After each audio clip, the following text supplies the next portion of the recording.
और अगर उस अंग्रेज ने किसी ने उससे कुरान के मुतालिक सवाल कर लिया तो वो उसे इंग्लिश में कुरान के मुतालिक ही जवाब देगा, क्योंकि उसे सब कुछ पता है। अगर वो कुरान पढ़ा हुआ है तो कुरान के मुतालिक देगा, अगर इतिहास जनरल नॉलेज के मुताबिक सवाल करेगा तो जनरल नॉलेज के मुताबिक जवाब देगा।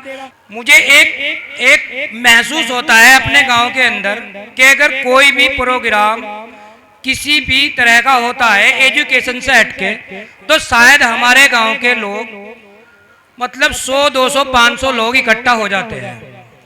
लेकिन जब बात आती है पढ़ाई की या एजुकेशन की, कोई अच्छी बात की, तो लोग वहां को चलने के लिए तैयार नहीं होते। इसकी मेन वजह यह है कि हमारा एक माहौल नहीं बन पा रहा है कि हम एजुकेशन में तैयारी करें या अपने बच्चों को पढ़ाएं या हम एजुकेशन की तरफ चले। हमारी एक कमजोरी है, अक्सर मोरना ब्लॉक के अंदर हमारे 40-50 गांव हैं, लेकिन हमारा कोई भी ऐसा स्कूली दायरा नहीं है जो हम अपने बच्चों को सही एजुकेशन दे सके।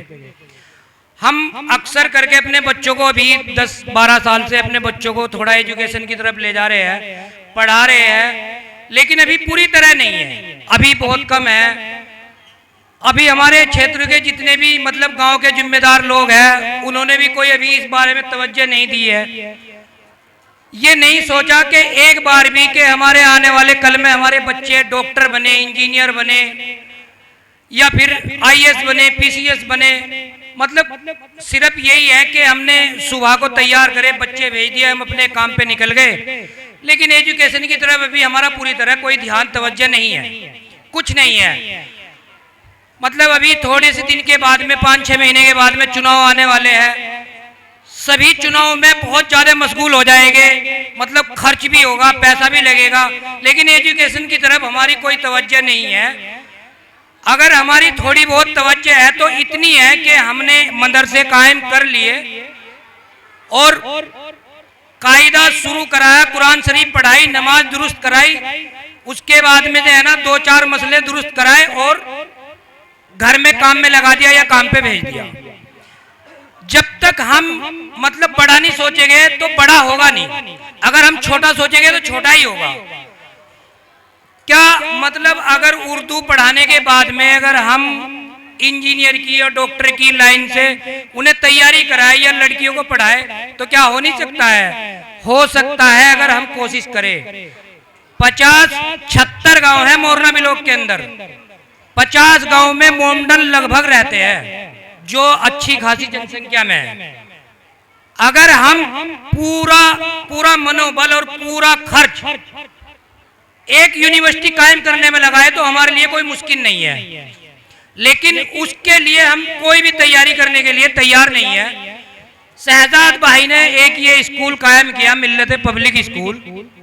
कुछ लोगों को, हमारे गांव वालों को लगता है कि शहजाद भाई ने हो सकता है नए गांव के 500-700 बीघे जमीन इसमें खरीद ली हो, लेकिन मैं शहजाद भाई का बहुत शुक्रगुजार हूं कि इन्होंने एक शुरुआत करी।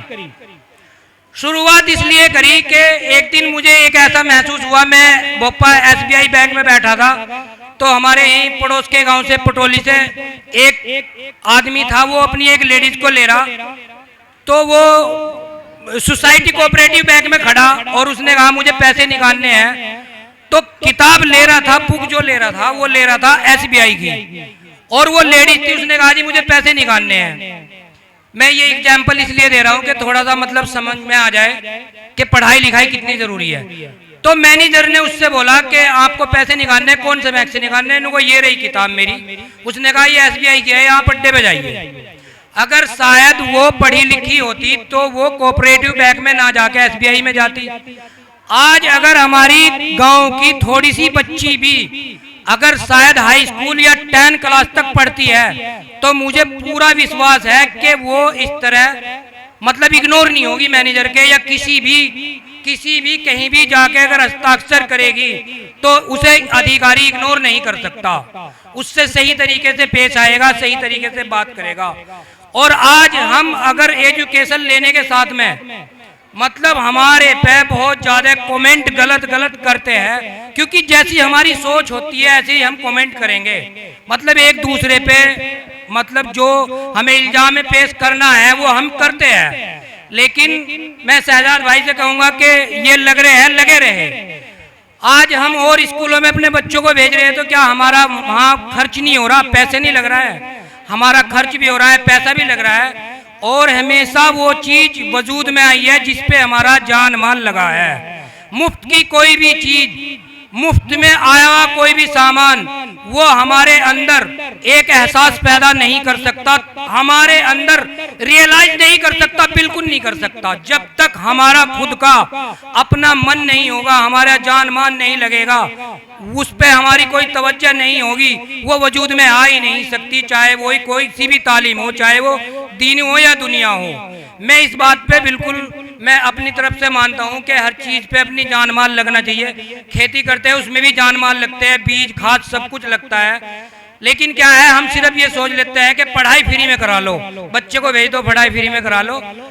तो मेरा भाई यही है कि बच्चों को ज़्यादा से ज़्यादा पढ़ाओ। और यहाँ बड़े बैठे हैं, मैं इनसे भी एक गुजारिश करता हूँ कि एक मुहिम चलाओ कि एक यूनिवर्सिटी कायम हो जिसमें हमारे बच्चे, हमारी बच्चियाँ, आज हालात उम्मत के सबको पता है कि बच्चे क्या जा रहे हैं, कि अगर हम ये सोचे कि हम दूसरों की बच्ची को अपने धर्म में एक्सेप्ट कर ले, हमारी बच्ची दूसरे धर्म में एक्सेप्ट हो जाए, ऐसा भी नहीं होना चाहिए।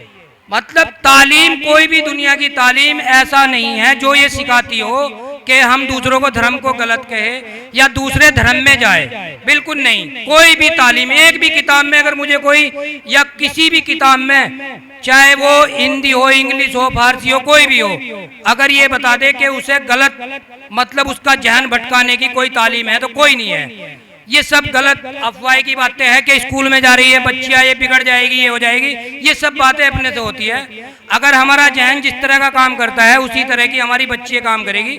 हम अपने घर में अपने घर में मोटिवेशन करें, उन्हें समझाए, उन्हें एहसास दिलाए, अपने दीन के बारे में बताए। क्या अगर आज हमारे एक मौलवी साहब उर्दू से टीचर होते हैं और उन पे इंग्लिश भी आती है, उन पे भूगोल भी आता है, कल्चर भी आता है, सब कुछ आता है, अगर वो अमेरिका में चला जाए और उससे किसी का सामना इंग्लिश में हो जाए, और अगर उस अंग्रेज ने, किसी ने उससे कुरान के मुताल्लिक सवाल कर लिया, तो वो उसे इंग्लिश में कुरान के मुताल्लिक ही जवाब देगा, क्योंकि उसे सब कुछ पता है। अगर वो कुरान पढ़ा हुआ है तो कुरान के मुताल्लिक देगा, अगर इतिहास जनरल नॉलेज के मुताबिक सवाल करेगा तो जनरल नॉलेज के मुताबिक जवाब देगा। तो हमें सब कुछ चाहिए, हमें इंजीनियर भी चाहिए, डॉक्टर भी चाहिए, हमें सब कुछ चाहिए। एयरपोर्ट पे हमें पायलट भी चाहिए, हमें कर्मचारी चाहिए, IAS भी चाहिए, PCS भी चाहिए। अभी एक अहमदाबाद में एक वो शाहीन कॉलेज है, वहाँ से एक अदीबा अनम, एक लड़की अभी पिछले साल या शायद उससे कुछ पहले, आगे मिस्टेक हो सकती है, संभाल लेना मौलवी साहब। तो अभी अदीबा अनम वो IAS उर्दू से IAS बनी, DM बनी, तो क्या वो बुरखे में रहेगा? DM बनी तो क्या वो काम नहीं करेगी? क्या उसके अंदर दीन नहीं रहेगा? क्या अगर दीन पे चलते चलते भी अगर हम देश को भी संभाले, अपने गांव को भी संभाले, क्या अपने गांव के मतलब हर चीज में हिस्सा ले, तो क्या ये इससे मना करता है दीन? कहने को नहीं, दीन सिर्फ इसी चीज का नाम है कि हमने सिर्फ खेती कर ली, नमाज पढ़ ली। नमाज पढ़ना 15 मिनट का काम है, सदका देना 2 मिनट का काम है, रोजे रखने 1 महीने का काम है, लेकिन मामलात करना पूरी जिंदगी का काम है। मामलात, जब हमारे अंदर दीन होगा तो हमारे अंदर मामलात आएंगे। ये नहीं है कि हमने नमाज, रोजा, लिबास पहन लिया, ये कर लिया, ये तो एक हिस्सा है, ये दीन नहीं है। मैं ये नहीं कहता कि ये नहीं करना चाहिए, लेकिन ये करना चाहिए। लेकिन इसके बावजूद, इसके साथ साथ जब इंसान के अंदर बदलाव होगा, इंसान के अंदर दीन होगा, तो वो दूसरों को, सामने वाले को कभी तकलीफ नहीं पहुंचाने का, चाहे वो किसी भी स्तर से हो, चाहे वो खेती स्तर से हो, किसी भी लाइन से हो। अगर डॉक्टर बन गया और इंजीनियर, डॉक्टर जो होगा, अगर वो दीनी लाइन से होगा और उसके अंदर दीन होगा, तो मुझे पूरी उम्मीद है कि वो मरीजों से गलत पैसा नहीं लेगा। आज देखा होगा मेडिकल में क्या हो रहा है, टेस्ट के पैसे डॉक्टर के, रिपोर्ट के पैसे डॉक्टर के, दवाइयों के पैसे डॉक्टर के, सबसे खून चूसने वाला पैसा फिलहाल डॉक्टर के अंदर है। क्योंकि उसे दिख गया है कि तुझे सिर्फ डॉक्टरी में 1 करोड़ लगाया है तो 2 करोड़ इन्वेस्ट करना ही करना है, 2 करोड़ कमाना है। लेकिन अगर उसके अंदर दीन होगा तो मुझे पूरी उम्मीद है वो उम्मत की, कौम की, देश की, सबकी तरक्की दीन के अंदर करेगा। मैं यही वक्त को देखते हुए बहुत बड़े टाइम भी कम है तो मैं अपनी बात पूरी करता हूँ और भाई सभी का शुक्रगुजार हूँ। भाई बच्चों को ज़्यादा से ज़्यादा पढ़ाने की कोशिश करें और ऐसे प्रोग्रामों में ज़्यादा से ज़्यादा हिस्सा लेवे, ना कि और फजूल के उसमें। तो अस्सलाम वालेकुम।